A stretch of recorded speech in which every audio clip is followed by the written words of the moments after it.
Investigados por el carrusel de la contratación en Bogotá. Un juez de control de garantías envió a la picota al excontrolor Miguel. Throughout the history, we have witnessed great moments that were unique and unforgettable, in which the impossible became real. Those moments in which peace, freedom, and justice were the highest priority, and the world moved in favor of this. And yes, catastrophes, injustice, and the tears of an innocent when commanded. Those affected by a foreign war and poverty as a consequence of the life of a government have never been lacking. But it's precisely for these reasons that justice has been always and will be the most important word in our vocabulary.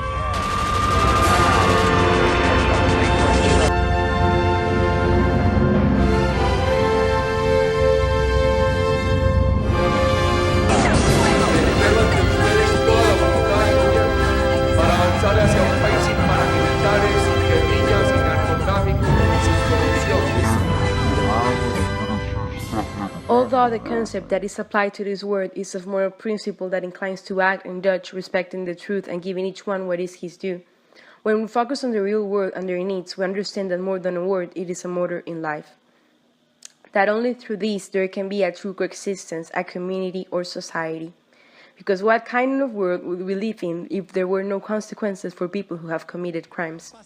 If for every death in the world there was no responsible person who has to answer before the law? If the rights were violated and there is no way to enforce respect and condemn those who violate them. A world without a balance that regulates our actions, duties, and consequences, is only a territory occupied by a group of people that eventually end up destroying each other.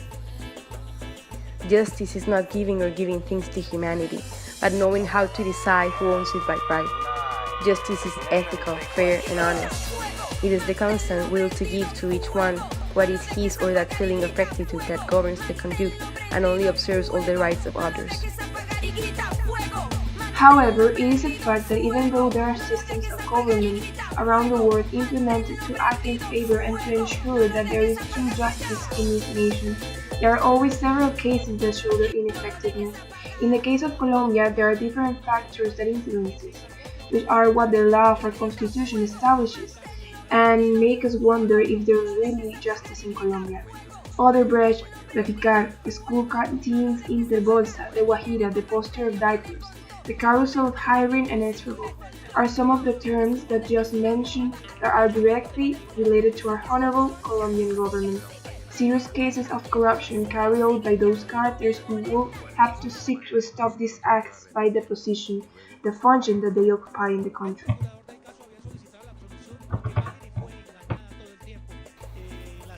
We are in a reality in which the most important figures of the nation are the most responsible for the different crises and problems that have arisen in the country throughout all these years.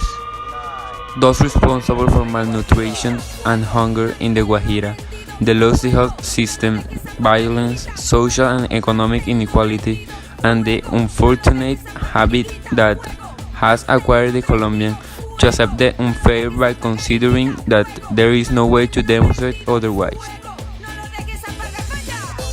Colombia is a country with a large amount of inequality and wrong distribution of power, resources, and land. This automatically causes a lot of injustice existing as well.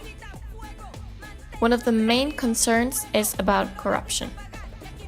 According to a report from 2017 made by Transparency International, an organization that fights corruption, Colombia is ranked as one of the worst countries in Latin America when it comes to corruption.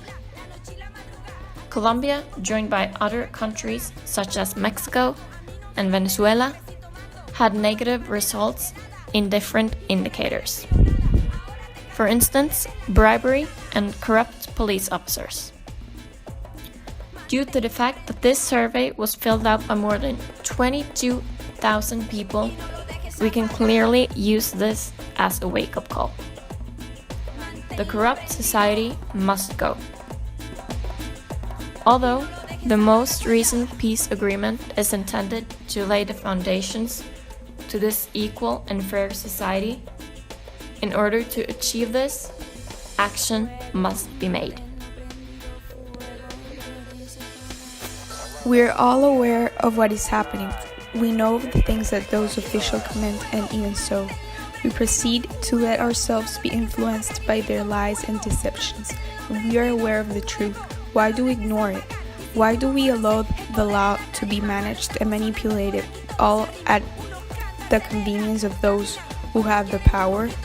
While corruption remains the HIV of our society, the main promoter of social, political, and economic stagnation, we can never consider that the peace really exists in Colombia, because as long as those responsible and guilty continue to walk the streets, taking decisions in the Congress, and representing the country in other parts, we will have lived under a deception in which a critical and unacceptable situation is passed through the concept of justice.